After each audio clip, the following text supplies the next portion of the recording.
হাতে সময় খুব কম। ভোটের আর মাত্র 5 দিন বাকি। আগামী 19শে এপ্রিল জলপাইগুড়িতে ভোট।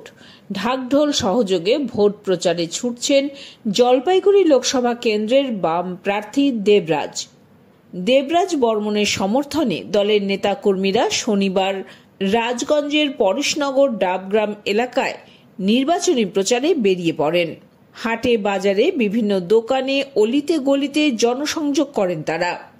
কংগ্রেস সমর্থিত বামফ্রন্ট মনোনীত জলপাইগুড়ি লোকসভা কেন্দ্রের প্রার্থী দেবরাজ বর্মন।